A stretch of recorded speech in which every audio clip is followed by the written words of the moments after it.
E aí, pessoal, seja muito bem-vinda e bem-vindo a mais uma videoaula de história aqui no canal.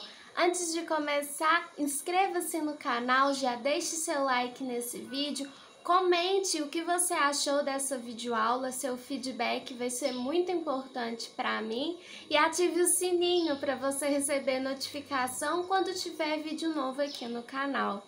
Hoje nós vamos falar sobre o processo de independência do vice-reino da Nova Espanha e o México independente. O vice-reino da Nova Espanha, que é situado onde hoje é o México, ele era a colônia espanhola mais rica. A sua administração, a sua produção econômica, a sociedade, a igreja, o exército, tudo ali era mantido sob um rigoroso controle da coroa espanhola.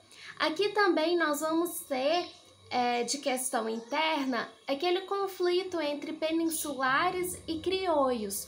Os peninsulares, que são os espanhóis que nasceram no reino, que nasceram na metrópole, eles ocupavam cargos de alto escalão, tanto na administração quanto no comércio, na igreja, no exército.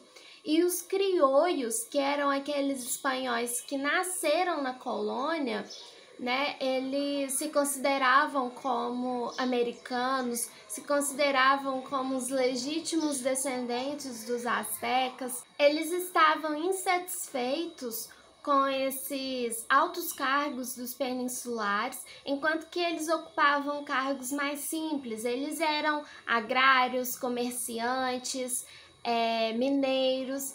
Então, eles queriam ocupar mais espaço nas questões administrativas e nas questões da produção econômica da colônia. Um fator externo que influenciou com as guerras da independência da América Espanhola foram as invasões napoleônicas. Em 1808, Napoleão Bonaparte invadiu a Espanha e nomeou o seu irmão José Bonaparte como novo rei da Espanha. E essas invasões napoleônicas tinham como objetivo expandir e difundir os ideais da Revolução Francesa, que aconteceu em 1789. E quando o José Bonaparte é nomeado como o novo rei da Espanha, aconteceu uma queda da monarquia espanhola e afetando assim a uma crise sucessória para o trono espanhol.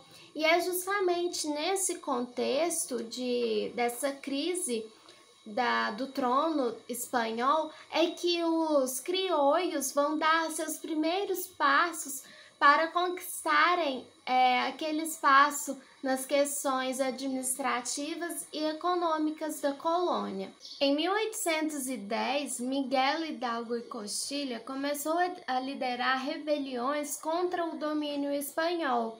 Aí, nesse momento, os crioulos começaram a ter como objetivo a independência. Eles não queriam mais só ter espaço nas questões administrativas e econômicas. Agora, eles queriam independência. Só que o vice-rei, Venegas, ele organizou tropas para combater esses rebeldes e Hidalgo morreu em uma dessas batalhas. Hoje, o Hidalgo é visto pelo México como um herói nacional. Ele é considerado como o pai da independência. E em 1813, no Congresso de Chipacilgo, foi declarada a independência do México. Só que o que aconteceu? Um ano depois, em 1814, o Napoleão libertou o rei Fernando VII, que retomou seu poder no trono espanhol. E ele começou a organizar tropas para reconquistar a América, reconquistar o México. E teve um soldado do exército espanhol, o Iturbide, que ele se rebelou contra a Espanha e começou a lutar do lado dos rebeldes para conquistar a independência mexicana, que realmente foi conquistada em 1821. Só que o que aconteceu? Esse Iturbide começou a conquistar várias cidades, grandes cidades do México, como se fosse um ditador. E a sua queda se deu em 1824. E só em 1824 que foi criada a República Federal do México e foi proposta a criação de uma nova Constituição e os estados tiveram autonomia para se governarem. A independência do México aconteceu no dia 16 de setembro de 1821. Mas, assim como aconteceu em toda a América Espanhola, essas guerras de independência causaram uma crise no setor econômico, uma crise na economia. A estrutura da produção e do comércio da colônia foi configurada para atender as demandas da metrópole, para atender a Espanha. Então, faltava um desenvolvimento econômico que sustentasse a demanda interna.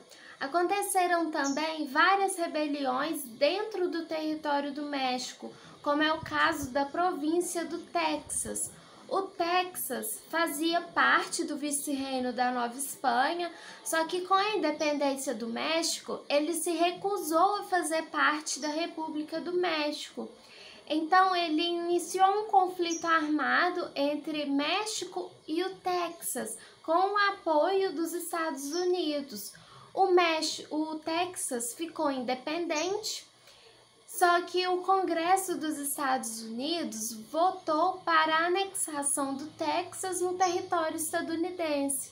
Aí o México entrou em guerra com os Estados Unidos e o resultado dessa guerra foi uma indenização que os Estados Unidos teve que pagar para o México, mas o México perdeu metade do seu território para os Estados Unidos. Eu vou mostrar para vocês como era o território do México antes e como ele ficou, como é o México atualmente.